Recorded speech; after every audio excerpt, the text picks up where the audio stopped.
স্বাগতম জানাচ্ছি সবাইকে আজকের ক্লাসে। আজকে আমরা সমযোজী বন্ধন ও তার প্রকারভেদ অর্থাৎ সিগমা এবং পাই বন্ধন সম্পর্কে জানব। তাহলে চলো আজকের ক্লাস শুরু করা যাক। সমযোজী বন্ধন অর্থ কি? সমযোজী বন্ধনে এখানে ইলেকট্রন শেয়ার হয়। বিজ্ঞানী লুইস সর্বপ্রথম সমযোজী বন্ধন সম্পর্কে মতবাদ প্রকাশ করেন।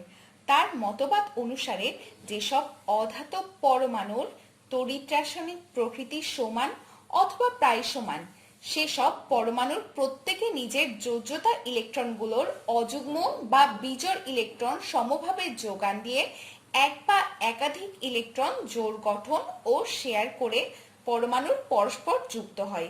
এ ধরনের বন্ধনকেই মূলত বলে সমযোজী বন্ধন। তাহলে সমযোজী বন্ধন সম্পর্কে আমরা কি বলতে পারি?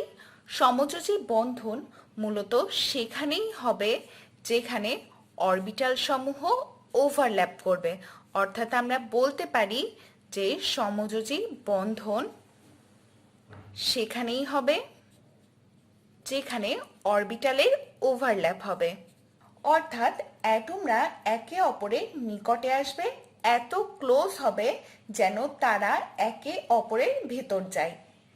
তাহলে সমযোজী বন্ধন কোথায় কোথায় হবে? শুধুমাত্র সমযোজী বন্ধন দেখা যাবে অর্ধপূর্ণ অরবিটালের ক্ষেত্রে, অর্থাৎ শুধু অর্ধপূর্ণ অরবিটাল যাদের বিপরীত দিকে ঘূর্ণায়মান ইলেকট্রন আছে তারাই ওভারল্যাপ করবে। ধরো এটি একটি মৌলের ইলেকট্রন এবং এটি অপর মৌলের ইলেকট্রন। দেখো এরা পরস্পর বিপরীত দিকে ঘূর্ণায়মান। এখানে আমরা এটিকে ক্লকওয়াইজও বলতে পারি, আবার অ্যান্টি ক্লকওয়াইজও বলতে পারি। যদি আমরা এটিকে ক্লকওয়াইজ ধরি তাহলে এটিকে আমাদের অ্যান্টি ক্লকওয়াইজ ধরতে হবে, আবার এটিকে ক্লকওয়াইজ ধরলে এটিকে আমরা বলবো অ্যান্টি ক্লকওয়াইজ।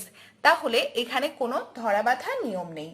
আমরা আগেই জেনেছি যে সমযোজী বন্ধন তখনই হবে যখন অরবিটাল অভিলেপন করবে। সমযোজী বন্ধনের এই প্রকৃতি অভিলেপনের উপর নির্ভরশীল, অর্থাৎ অভিলেপন যত বেশি হবে তত বন্ধন শক্তিশালী হবে এবং বন্ধনের শক্তিমাত্রাও তত বেশি হবে। এক্ষেত্রে কিন্তু বন্ধন দূরত্ব বেড়ে যাবে, কারণ যেহেতু বন্ধন কাছে আসছে তাই এক্ষেত্রে বন্ধন দূরত্ব বেড়ে যাবে। তাহলে এটি বন্ধনের শক্তিমাত্রা এবং বন্ধন শক্তিশালী হওয়ার ব্যস্তানুপাতিক। ওভারল্যাপিং মূলত তখনই হবে যখন দুটি অরবিটাল পরস্পরের কাছে আসবে। এই বন্ড লেন্থ বা বন্ধন দূরত্ব যত কম হবে তত আরও শক্তি মাত্রা এই কারণে বাড়বে। মূলত দু ধরনের অভিলেপন আমরা দেখতে পাই, সিগমা বা অক্ষীয় বরাবর এবং পাই বন্ধন। যখন অরবিটাল একে অপরের ভেতরে ঢুকে যাবে বা ওভারল্যাপ করবে, কিভাবে করবে? অক্ষ বরাবর করবে, তখন আমরা একে বলবো সিগমা বন্ধন। এবং যখন সাইড ওয়াইজ ওভারল্যাপিং হবে তখন একে আমরা বলবো পাই বন্ধন, অর্থাৎ এই সময় সাইড ওয়াইজ ওভারল্যাপিং হবে, অর্থাৎ প্যারালাল ওভারল্যাপিং বা সমান্তরালভাবে এরা অভিলেপন করবে। অভিলেপনকারী অরবিটালের সেম সাইন থাকবে কি? চলো দেখা যাক। আমরা মূলত বইয়ে অরবিটালকে গোলাকৃতি ভাবে দেখি, কিন্তু অরবিটাল মোটেও এমন না। এটি একটি ওয়েভ, অর্থাৎ ইলেকট্রন পাওয়ার জায়গা। এটিকে আমরা এভাবে রিপ্রেজেন্ট করতে পারি, অনেকটা ওয়েভের মতো। এই ওয়েভই হলো মূলত ইলেকট্রন পাওয়ার জায়গা। যেখানে ইলেকট্রন পাওয়া যায় সেখানে সাইন সেম হবে। এটি ইলেকট্রনের ওয়েভ। যেখানে ইলেকট্রন পাবো তাহলে উপরের ওয়েভকে আমরা বলবো প্লাস এবং নিচের ওয়েভকে আমরা বলবো মাইনাস। পি অনেকটা ডাম্বল শেপ গঠন করে, দেখো এভাবে। এবার আরেকটি পি এর সাথে যখন বন্ধন গঠন করবে তখন এইভাবে করবে। দেখো এখানে উভয়ে প্লাস এবং প্লাস থাকবে, অর্থাৎ উভয়ের চিহ্ন সেম হতে হবে। আবার আমরা এভাবেও লিখতে পারি। এই ক্ষেত্রে সেই আগের মতো পি ডাম্বেল আকৃতি এবং আরেকটি পি, এক্ষেত্রে মাইনাস এবং মাইনাস, এক্ষেত্রেও এরা বন্ড তৈরি করবে। যদি এখানে প্লাস এবং মাইনাস হতো তাহলে এরা কখনোই বন্ধন গঠন করতে পারত না, অর্থাৎ প্লাস মাইনাস হলেও বন্ধন গঠন হবে না। দেখো আরেকটি ত্রিমাত্রিক বিন্যাস আমরা দেখি। এখানে দুইটি পি অরবিটাল রয়েছে, এখানে পজিটিভ চার্জ এবং এখানে রয়েছে নেগেটিভ চার্জ, এখানে পজিটিভ এবং এখানে নেগেটিভ। এখানে কি বন্ধন গঠন হবে? অবশ্যই না, কারণ এদের ওরিয়েন্টেশন বা ত্রিমাত্রিক বিন্যাস আলাদা। তাই এখানে আমাদের প্রপার ওরিয়েন্টেশন লাগবে, অনেকটা এরকম ভাবে, তাহলেই বন্ধন গঠন হবে। তাহলে এক্ষেত্রে বন্ধন গঠন হবে না। এই দুই প্রকারের অভিলেপন বা সিগমা বন্ড কোথায় হয়? ধরো এখানে এস একটি অরবিটাল রয়েছে এবং এখানে এস আরেকটি অরবিটাল রয়েছে, এরা এভাবে ওভারল্যাপ করতে পারে।